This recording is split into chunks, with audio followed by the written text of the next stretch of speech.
আজ একজনের ভিডিও দেখছিলাম, তো উনি বলছিলেন রেগুলার ভিডিও দিলে তার কিছু সুফল পাওয়া যায় ৫-৬ মাস পরে।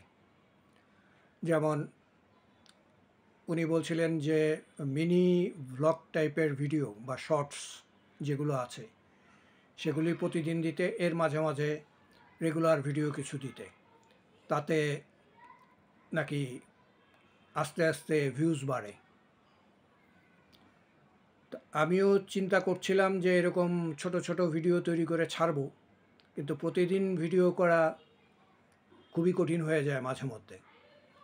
আশেপাশ থেকে নানা রকম শব্দ আসে, ভালো মতো রেকর্ড হয় না, আর বাইরে গিয়েও হয়তো সবসময় ভিডিও করা সম্ভব হয় না। তারপরেও ভাবছি রেগুলার ভিডিও করার চেষ্টা করব। এখন বাকিটা দেখা যাক। আপনারা ভালো থাকুন, সুস্থ থাকুন, এই কামনাই করি। ধন্যবাদ।